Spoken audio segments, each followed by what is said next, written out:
Assalamualaikum warahmatullahi wabarakatuh. Alhamdulillahirabbil alamin wa bihi nasta'inu ala umuri dunya waddin. Wassalatu wassalamu ala asyrafil anbiya'i wal mursalin wa ala alihi wa sahbihi ajmain.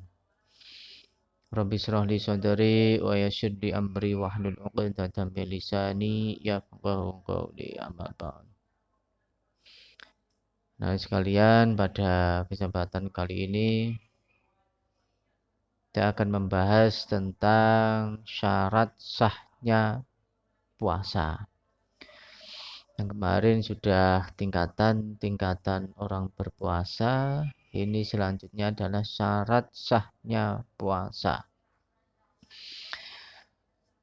Syarat sahnya puasa itu adalah hal-hal yang harus terpenuhi.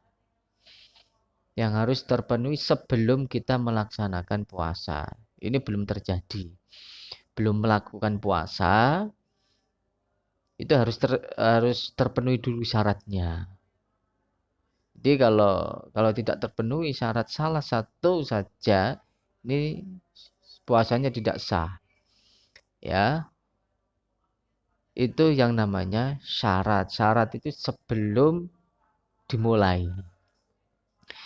Misalkan syarat masuk sekolah ke SMP, ke SMA. Syaratnya harus ini. Oh, ini belum masuk sudah ada syarat-syarat itu. Nah, puasa pun juga sama. Jadi kalau ingin puasanya itu sah, maka sebelum puasa itu harus memenuhi syarat untuk melakukan puasa. Itu ya syarat. Kalau berbeda dengan rukun, kalau rukun itu bersamaan dengan pelaksanaannya puasa. Itu rukun. Tapi kalau syarat itu sebelum melakukan itu harus terpenuhi dulu, baru melakukan yang puasanya. Jadi sebelum puasa itu harus memenuhi syaratnya ini. Yang pertama apa? Syarat yang pertama supaya puasanya sah. Yang pertama adalah harus Islam. Iman Islam. Ya, kalau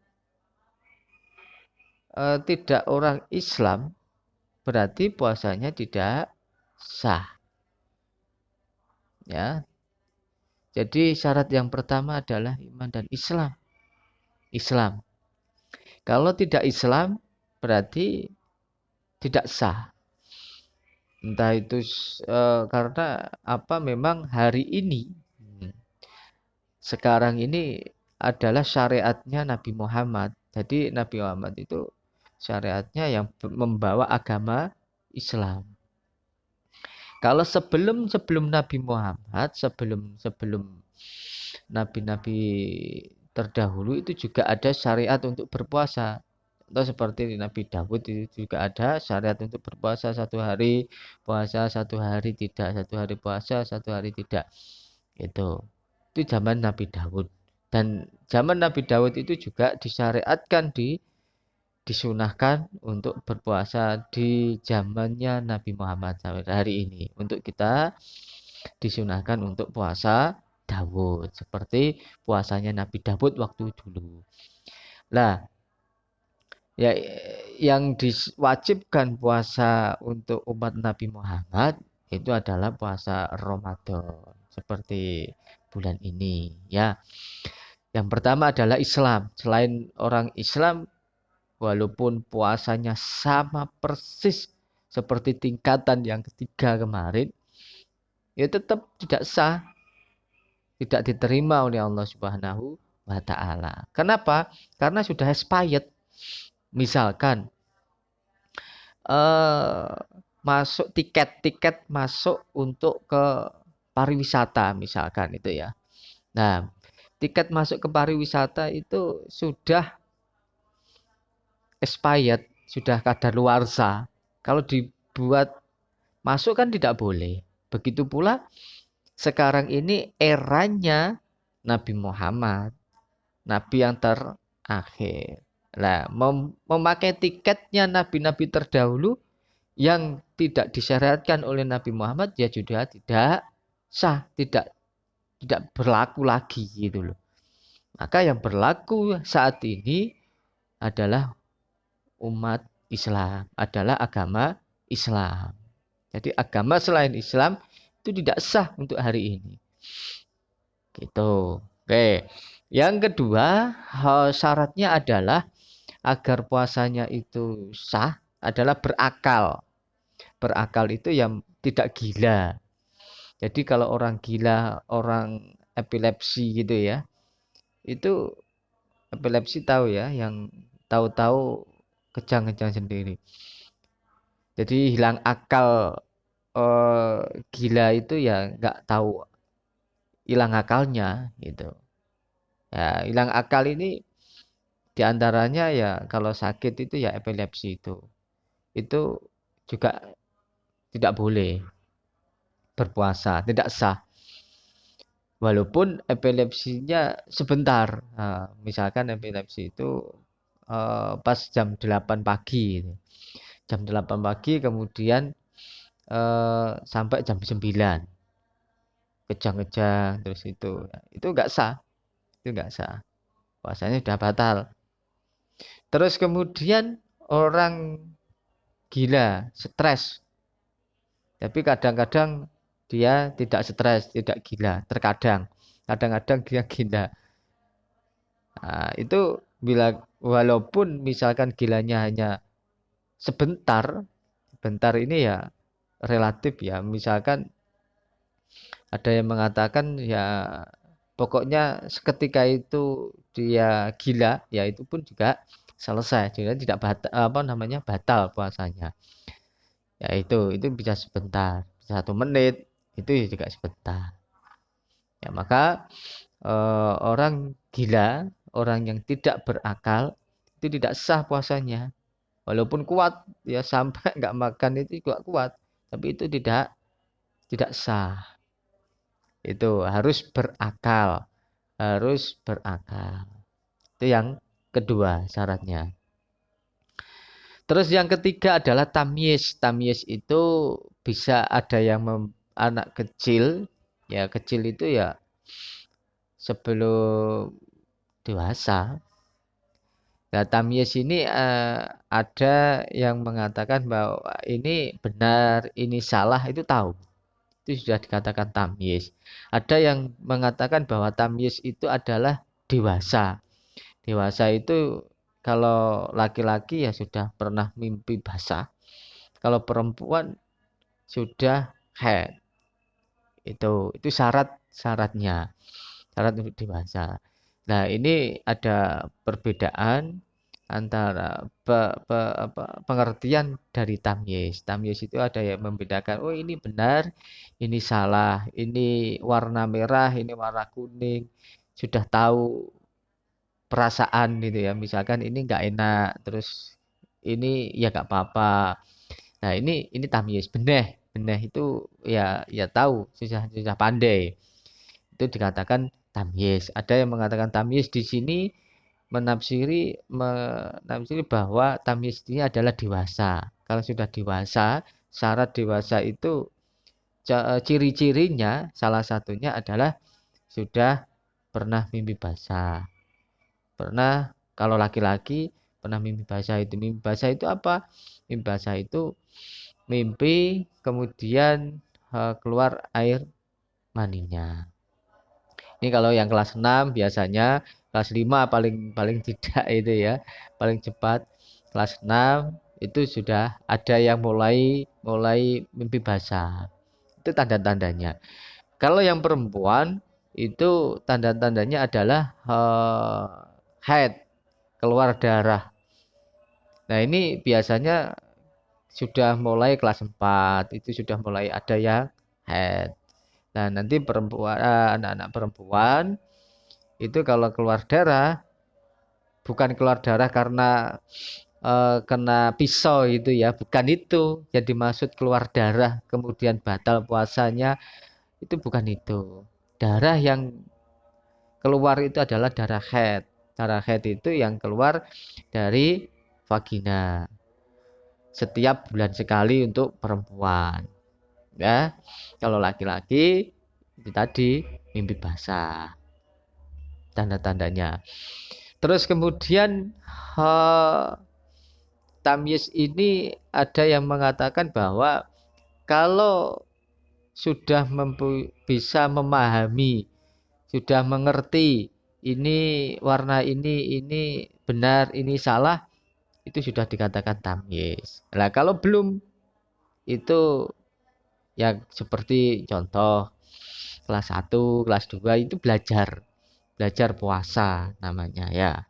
Belajar puasa enggak apa-apa. Besok kalau sudah dewasa, sudah tamyiz, sudah balik, ya itu sudah kuat untuk melakukan puasa, sudah terbiasa, sudah kita latihan. Maka yang kelas misalkan hari ini kelas 6 masih puasanya masih puasa beduk ya kebangetan kan gitu. Ya, lanjutnya untuk syarat yang keempat yaitu mengetahui waktu puasa. Jadi pas waktunya itu tahu. Misalkan ini bulan Ramadan, ya puasa Ramadan. Misalkan sebelum Ramadan kemarin saya duluan lah puasa dulu. Nah, itu tidak boleh. Syaratnya harus waktunya di bulan itu. Nah, misalkan puasa Ramadan masih 1 bulan sebelum Ramadan puasa duluan. Ya tidak boleh, itu nggak sah puasa Ramadannya. Tidak dianggap puasa Ramadan. Maka harus syaratnya ya di waktu itu. Kecuali kalau mengkodo itu mengganti. Setelah bulan Ramadan itu puasa mengganti puasa Ramadan yang dulunya bolong, yang dulunya batal, yang dulunya tidak puasa. Karena hal-hal yang mengakibatkan batalnya puasa. Terus yang kelima adalah syaratnya itu adalah suci dari haid untuk perempuan, terus kemudian suci dari nifas. Itu. Nah, kalau tidak itu, nah berarti kalau pas waktu haid perempuan tidak puasa. Kalau nifas perempuan tidak puasa. Nifas itu apa? Nifas itu keluar darahnya pas setelah melahirkan, itu nifas. Nah, nanti untuk anak-anak perempuan itu akan tahu kalau sudah dewasa nanti. Kalau haid itu rutinitas. Jadi setiap bulan rutinitasnya setiap bulan itu anak perempuan yang dewasa itu mengeluarkan darah haid. Itu. Karena 7 hari, biasanya 7 hari sampai maksimalnya adalah 15 hari. Kalau sudah 15 hari tetap keluar darahnya, itu bisa dikatakan darah istihadah, darah kotor. Ya maka terbiasaannya ini yang haid itu ya umumnya itu ya 24 jam minimal, maksimalnya adalah 15 hari. Kalau sebelum 24 jam itu belum dikatakan haid, kalau lebih dari 15 hari itu juga tidak dikatakan haid. Darahnya istihadah, itu penyakit darah kotor. Nah, haid ini misalkan ya perempuan harus anak-anak perempuan harus mencatat setiap bulan. Yo, saya biasanya haid itu tanggal 5, tanggal 6, tanggal 4. Itu ya antara itu misalkan. Ya, tanggal-tanggal tidak jauh dari itu biasanya. Itu.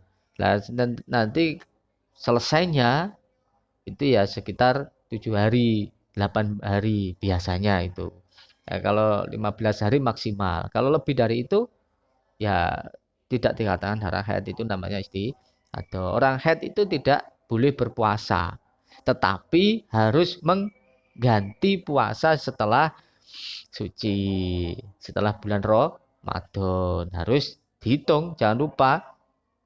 Misalkan haid 7 hari, berarti ya mengganti 7 hari. Nah, itu. Kalau haidnya 8 hari, berarti yang mengganti 8 hari. Itu kalau puasa, orang haid mengganti, mengkodok. nanti. Tetapi kalau sholat tidak, bebas dia sholat. Jadi misalkan haid 5 hari ya tidak sholat selama 5 hari. Mengkodok tidak mengganti sholat itu yang ditinggalkan waktu haid tidak. Kalau sholat tidak diganti, tetapi kalau puasa itu harus diganti. Gitu. Bedanya di situ. Ya. Terus yang kemudian yang keenam itu tidak murtad. Murtad itu keluar dari agama Islam. Misalkan hari ini kita sahur, puasa masih Islam. Setelah jam 10 siang, kemudian kita keluar dari agama Islam, misalkan seperti itu. Nah, berarti seketika itu dia batal puasanya.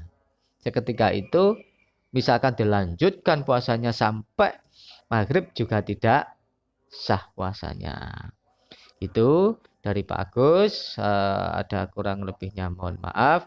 Ingat, ditulis komentar di bawah, kolom komentar itu ditulis nama, nomor absen, kelas. Banyak anak-anak yang belum menulis itu. Karena itu akan menjadi catatan Pak Agus.